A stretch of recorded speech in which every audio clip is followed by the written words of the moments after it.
Hello everybody! In today's episode we'll be talking about multiclassing. If you've ever been bored of playing one of the standard classes, or feel like your build could use a little extra spice from a different class to expand the repertoire, multiclassing may be the path for you, you filthy little power gamer.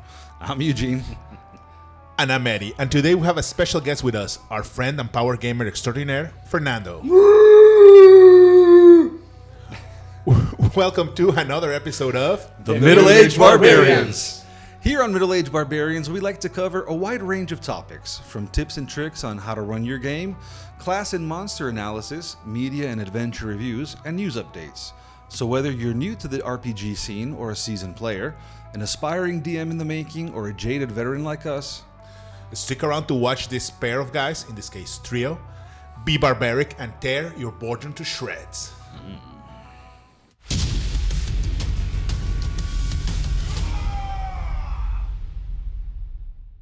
So, let's get into it. What is multiclassing? I mean, in simplest terms, multiclassing is literally just gaining levels in different classes. You can mix abilities from those different classes, and you can make a character concept that probably wasn't considered or thought up of when you had the core classes.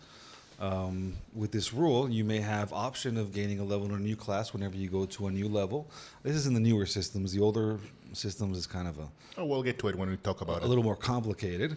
Instead of gaining a level in your class, for example, if you are a fighter and you go up to level 3 and you say, hey, I want a little more hocus pocus, then you can pick up a level in sorcerer, pick up a level in wizard or bard, and then you would effectively be a level 4 character, 3 fighter, 1 hokey pokey. I mean, basically, that's what multiclassing is. So as a tool, what do you think it is, Nando? Here, hold on. Multiclass? Multiclassing, yes. Yes. Like Eugene said, multiclass is when you have a character concept that the book didn't cover, or when you want to crunch those numbers. You want to do a fighter paladin with a lot of attacks, a lot of damage, a lot of armor class, a lot of HP. Or the more common example that I see sometimes is because someone watched an anime series and want to emulate the character in the system. And usually the classes as available are not enough for the anime-ish play style. So you're saying that like the fantasy of the regular system is different from the fantasy in certain sorts of media, and that brings us to us. Well, that's cool. I mean, I never thought about it, but yeah, we've been talking a little bit about, well, we just covered Barbarian now, but we'll try to cover all the classes because we think they have like a certain fantasy that they try to suffice there. So yeah. So like I said, I think, for instance, comic book characters like Batman, you probably do it multiclassing, no? That depends of how you see Batman, because you can say, maybe it's going forward a little, you can say he's a rogue, you can say he's a monk, or a monk rogue, an artificer maybe, it's an intelligence-based class. Yeah, of course. Do you need Batman is a complicated character, and you need, in the restrictions and limitations of the system, what you can do with Batman. The most, at least in 5th edition, the most common depiction of Batman is an out of vengeance paladin. That's interesting. But the stealth, how do you manage the stealth there? No stealth? Okay, cool. So, well, we've talked about why multiclassing. That would be kind of the fantasy. Do you see any other reason to multiclass? Just those two, right? Those are the main. But for building. The main two reasons are for a character concept that you want to assemble with the mechanics that you have at hand. And the other is because you want to do a little munchy crunchy. Break the system. Munchy crunchy. I remember one of your characters, Croc from 4th edition. He wasn't multiclassed. He wasn't multiclass? He was pure rogue. But he was a good rogue. I remember he was like fighter or ranger, no? Yeah. Did you have any multiclass characters? I don't remember any of your multiclass characters. What does he say? That's the evil producer, Fernando. Say hi to the evil producer. He's talking to No, not you, him. It's Yeah. like the DM, like He's the evil man behind the curtain. it's like when the DM is making voices enough. Your character is thinking that. Yeah. Except he doesn't do any cool voices like Matt Mercer does. Sorry, I don't recall ever. I mean, I've probably dabbled at some point in time with the multi-class character, but it's not something I really want to do. And I do have a sad story, but I'll share that at the end of the episode. And you know exactly what I'm talking about. If we go back a little bit, because I mean, multiclassing isn't something that's particularly new. It's not just, oh, in this new edition we want to do something crazy. It's always been around, but it's been around in different ways. Now this was before all our times, because I mean, we officially started playing toward the end of second edition AD&D. Unfortunately, like first and second edition, they had a very similar mechanic. And now you can correct me if I'm wrong, but you had the demi-humans and you had humans, and they all had their own class progression. Demi-humans had fixed mixed classes that they could advance in. It was like a fighter mage or rogue mage or, I don't know, druid fighter. Well, I don't think that mixed, but it was a fixed class and they were already mixed together. It was like they had to advance both and take parts from both. It was very different from the human classes because humans were the only ones that could dual class. It wasn't even called multiclassing back then. It was called dual classing. So then you'd advance, let's say, I don't know, as a fighter. And you'd go up to 5th level and you're like, oh, all right, I'm a little bored about this. I want to switch over and mingle with a little bit of magic. So you'd pick up a level in mage. And I'll be honest with you guys, I mean, the rules looked like they were a pain in the butt. Because you were advancing as a mage, and if you would use your fighter abilities, then you wouldn't really gain XP, or you'd gain like a penalty on the XP, and you'd have to reach the same level of fighter as mage as you were a fighter to even start like gaining. I don't know. It was stupid. It was crazy. I don't know. Do you remember? I didn't play. I didn't play second or first edition. You never played second edition AD&D? I played second edition as my famous wizard, and you all remember his famous name, but I didn't remember the multi-class rules from second edition. No, it wasn't like really. At least where I used to play, it wasn't very popular because it was just really annoying and confusing. So I never saw the point. And it's interesting. I mean, it's something that we've talked in other videos, but how things are changing and becoming more simplified. Yes. Because the concept of having a different system for demi-humans and humans was crazy. But well, if we go to third, which is where we did our most of our time, how did third work? How do you feel? How you felt it? How do you see about third edition and 3.5, of course? Yeah, second edition is more nerdish. It's more nerdish. It's numbered for everything. Everything. Here, now one. Sorry, we're a little aggressive with the mics today. I think the main difference, or an important difference from third to previous editions, is that you wouldn't advance as just a character level, like a class level.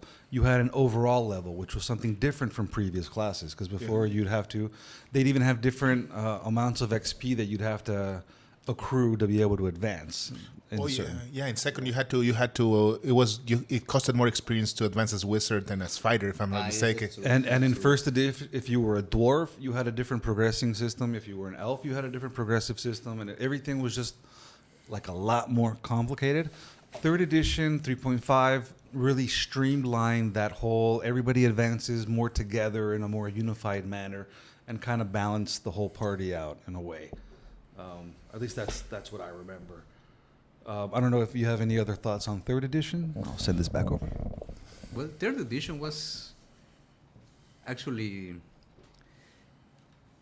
very multi-class friendly. It actually invites you to multi-class because in the Dungeon Master Guide there was this option called prestige classes, and a lot of those prestige classes had the requirements of prerequisites of multiclassing. You have, for example, the Eldritch Knight.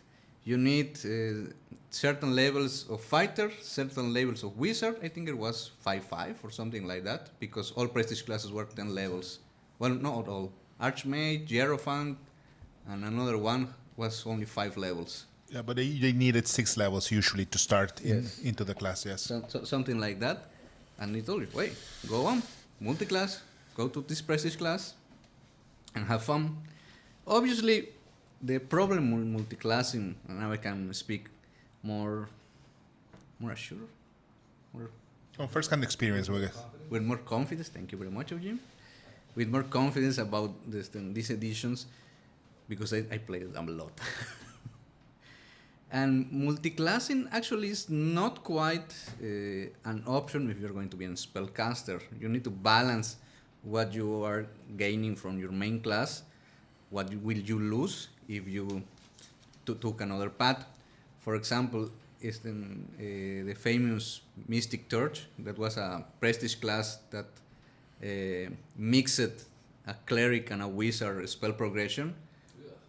Yes, but you will never cast a 9th level spell because you will have I think tops was 15 level, something like that. And you will never cast a 9th level spell, but you will have 2 spell lists, of spells to cast. You have more options, but less powerful. Yeah, I mean, I think that's kind of a given. When you multi-class, you are giving up specialization or becoming the most powerful druid, but you get to complement it with other abilities and other spells, which will make you a more rounded or more versatile character, which is, part of the reasons of why one would try to, it's not only trying to be a cool Batman or being a power gamer. You can be a, what do they call it, jack of all trades, or a Swiss Army knife in the group. And there was a class in 3rd edition. There was a class that did that. It was called jack of all trades. It was called the Factotum. The what? The Factotum. Factotum. Factotum, yeah, that's a Latin word. Means jack of all trades. And they have a spell class and a prestige class called the Chameleon. That you sorry, I remember doing a lot of power gaming with that class because that's why he's here. Because you could be a fighter, a wizard, a cleric, all in one class, and you will end with 9 level spells. Yes, that was a very powerful prestige class. Now, if we move on a little bit more, we reach 4th, your favorite. the mythical 4th edition, and The best according to you, right? The best there was, the best there ever will be. 4th edition, completely. Sorry about that. The evil producer sneezed. 4th edition had a completely different combat system, so obviously they had to change up the way you would multi-class. And the way they worked around it was, actually, I thought it was pretty cool because it was a feat system. You would start as a fighter, let's say, and then when you hit certain levels, I think it was like 4th, 8th, 12th, something like that, you had the option of picking a multi-class feat. And the higher levels you would go, if you would grab the previous level feat, you would be more adept in the 2nd class. For example, you could grab an acolyte. You could become like a novice cleric, and they would give you access to maybe a healing spell or certain skills. Powers. Yeah, there were powers. So you could dabble in other classes' abilities and powers, and you can choose how much you wanted to invest in the multi-classing system. When 8th level comes around, you can pick that, and then you could choose maybe a utility power. Or at 12th level, you'd pick an encounter power, and then you'd switch one of your powers out for this other class's power. So, I mean, you're still going to be a badass fighter, but you're going to have this extra complement and extra abilities that you can put in and flare things up a bit. You guys don't remember multi-classing in 4th edition? Oh, I do. I did. Do you remember Charles Edward Haggard? I remember Charles. He was a barbarian fighter. There you go. But to our dear audience that doesn't remember or don't want to remember 4th edition, Fools. the reason of the feat system is because in 4th edition you had a lot of feats. 18? 18 fits in a 30 level character. And you know who else is going to have a lot of feats? 5.5. Nah, it doesn't. Yes, it does. No, Compared to regular 5th edition? it's the same. No, it's not. It's the same. Ah. It's the same. You know what have a lot of feats? Pathfinder 2. Well, I mean, You compared have a lot of feats. Well, yeah, no, but I mean, 5th edition, you couldn't even have a feat.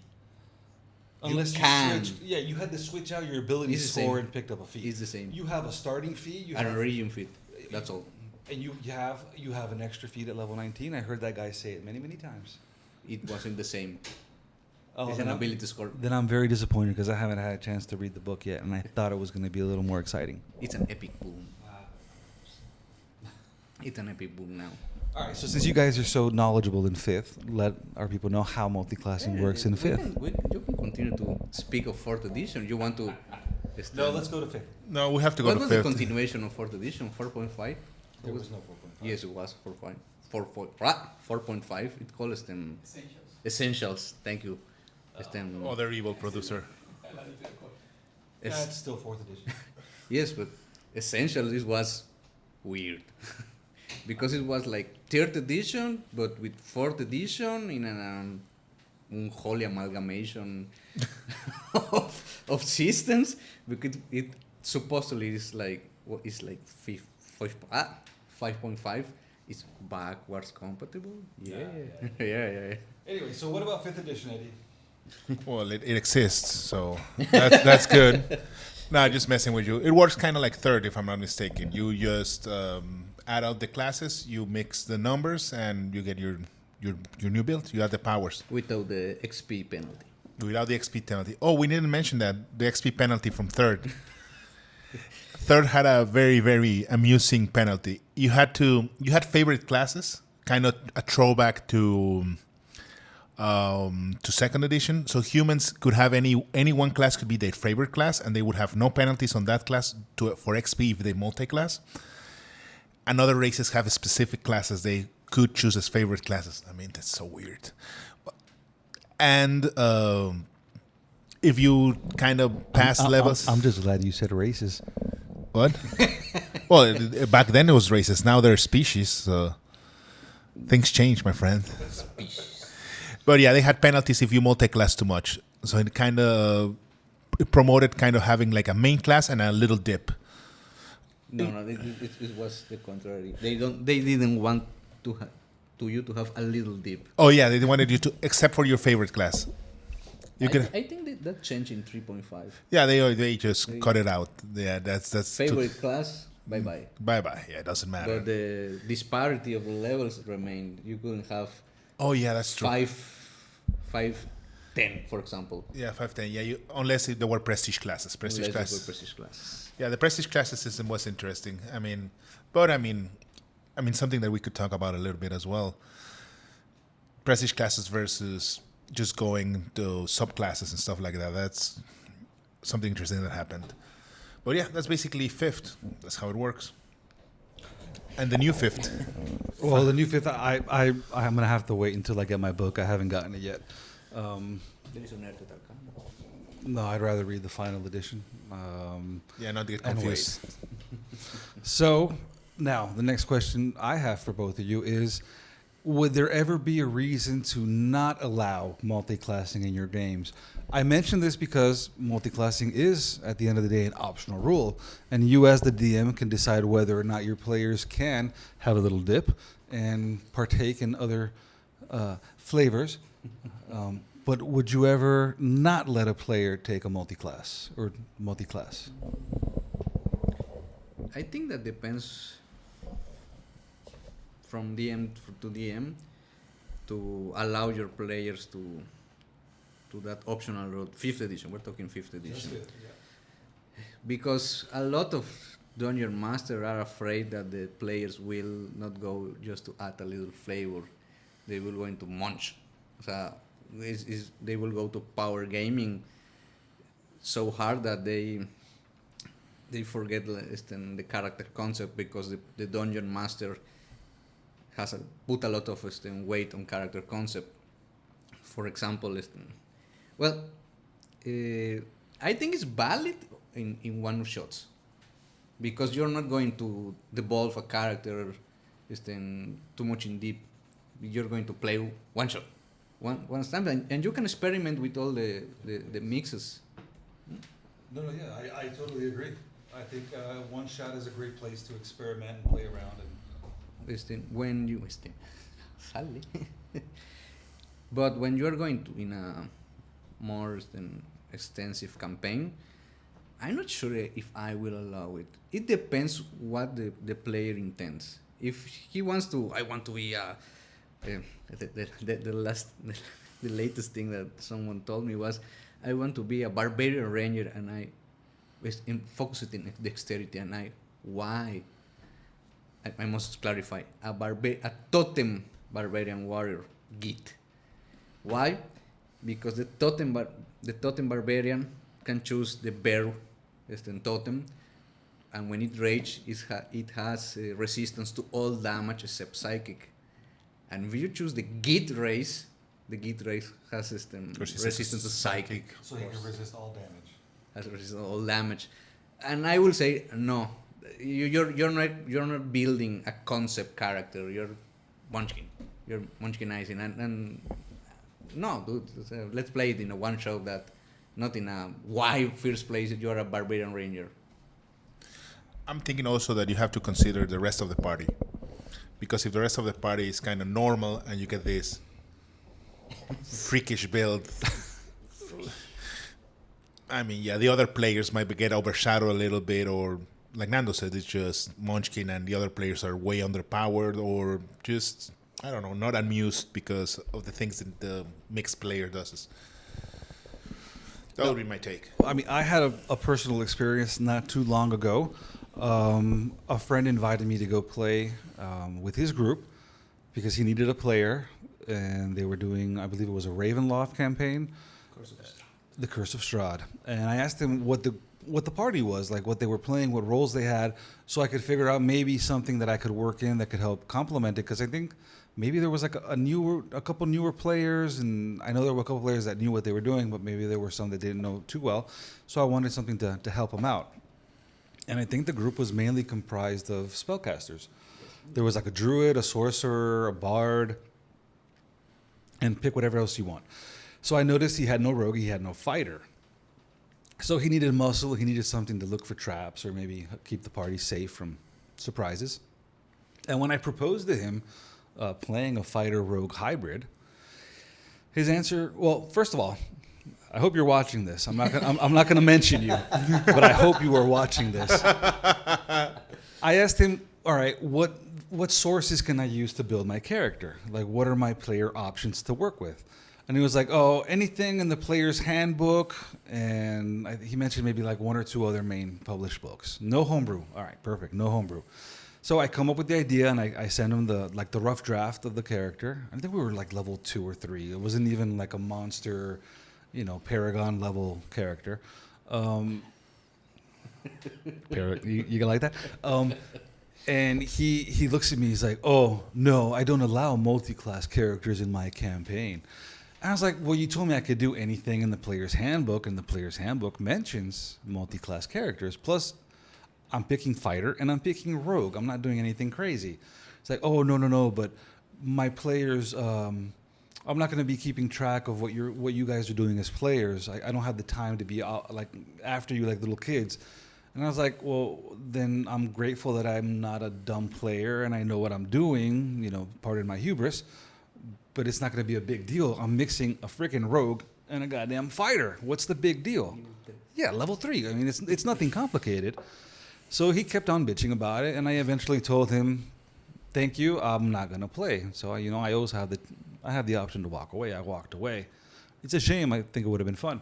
But yeah, not always because it was a little while back ago, but it stuck with me, and it's like, damn, dude, come on. I think it's a little crazy, and I just wanted to call you out for it. Thank you. So what, I guess this will be like my final question, having Fernando here, what has been your favorite mixture, combination, power, munchy, crunchy character that you have come up with? Wow. Because I know there's been quite a few. In 5th edition, actually, I have a multiclass a lot because 5th edition actually has reasons to not multiclass. The most I know you had a character called Nero. yes, paladin, what Bart, but I But why? why the paladin, one of the most broken class in 5th edition. Someone are crying because they cannot smite more than once per turn per turn Anymore? It needs a spell and they will suffer counter spell. Oh. That's sad. But in the current edition, the paladin can smite as many times as he has spell slots. And actually, reading the class, if you don't want to go to the higher levels, you can. Well, actually, It's not worth investing the experience to go to higher levels? it depends. If you want to be a paladin because every class feature represents an advancement for your character, go, because the paladin at higher levels can gains a lot. All the classes gains a lot except the ranger. Please fix the ranger. Fix the ranger, please. There are a lot of good homebrew from the ranger. Well, anyway, but my character concept is I deprive it for tags like Bard and Paladin. It is a little more complex. But mechanically, what I need is a Bard and a Paladin. I need the mechanics, not because it's a Bard that started in a college and then suddenly it decided to take an oath, the oath of glory, because it want to be recognized as a hero for all his people. That's not the line that I took with that character. It's actually because a Bard has a better spellcasting advancement, and the rules, quick rule from Multiclassing. If you have a full caster class and a half caster class like the Paladin, the half caster only adds half its level. Okay, if you are a 10 level Paladin, only half your level counts as an overall class. If, for example, it's a 10 level Bard, 10 level Paladin, you are a 15 level caster.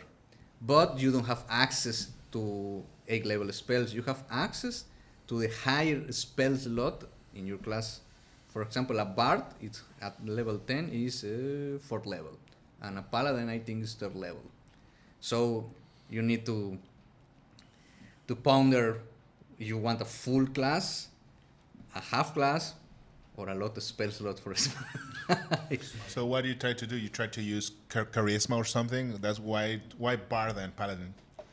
Because actually the character comes is because she thinks, because it's a she. Sorry, It's a she. No, that's okay. It's part of role playing, finding your inner self. it's what randomized. Okay. She thinks she can do that. She can do everything, and jack of all trades. Oh my God. I mean, it's kind of interesting. It's an interesting concept And there are 2 spells that that work together very they work well. on that borrow with knowledge and skill empowerment. Power and knowledge is give you proficiency in the spell, and skill empowerment give you expertise. Proficiency in the skill, sorry, and skill empowerment give you expertise in the skill. Oh, so you can truly do anything. If you really need it, because jack of all trades is half your proficiency in all untrained skills, but it also has expertise, 4 expertise. In her background is that she was like a sort of governor, and the expertise she has are insight and persuasion, because she's able to detect lies without using another spell. Wow. So But yeah. you want something. There are a lot of multi-class options for the paladin. One of the most famous is the Hexaladim With Warlock or something? Hexblade, because Hexblade. use because your charisma for your attack, charisma for your spell casting, charisma for everything, for charisma for aura of defense, Yeah, aura of protection of the paladin that gives you your charisma to your saving throws. With the Hexblade, you use your charisma to your attack and damage rolls with weapons, and with the Warlock, you use your charisma to attack and damage rolls to. Now I think I know why he didn't want multi-classing characters in this campaign. I think I may be the guild. The guild. You might be the cause of that. I may be the cause. Yeah, I don't know. That sounds perfectly reasonable. Yeah. Anyway. So yeah, DMs, pay attention to what your players build. I mean, these things are possible, but it's up to you to let them Yeah, be careful. be careful of people like this. And then and that's why I was saying that you need to have I think you need to have a good reason for multi-class. Other dips are Artificer, Wizard, because with Artificer you gain armor proficiency, and it's an intelligence class. That's if you're going to multi-class, you want to have fun, do whatever you want, but you want to optimize, look for synergy. There are a monk barbarian is not going to have synergy. Well, maybe, no, but it will be. They are not designed to have a lot of synergy. A ranger monk, maybe. Actually, now that I mentioned that, in Everon in 3.5, they added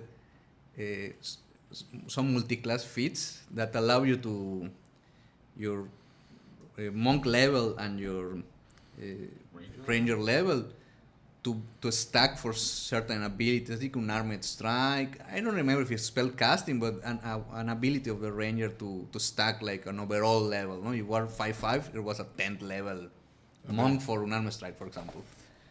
There was a lot of promotion for multi-class in 3.5. That's very interesting. I did not know that. Yeah, so yeah, if you want to be simple and play your wizards and your fighters, well, that's cool, but you can also do very interesting and strange things. And apparently synergy is the key word. Yeah, synergies. Stat synergy. So that's the end of the video. If you haven't already, please drop a like and subscribe to the channel, and please feel free to leave us your comments, suggestions, and questions below. And also, you can come and follow us on our other social media like Instagram and TikTok. And join us on the Discord channel over on the ND Hobby server. Links in the description. Well, I'd like to thank Fernando for being here with us today. Is there anything you'd like to say to the people? Thank you very much for inviting me. Multi-class, non-multi-class, just have fun. And as always, remember to Rage responsibly. We'll see you in the next episode. Roll the dice!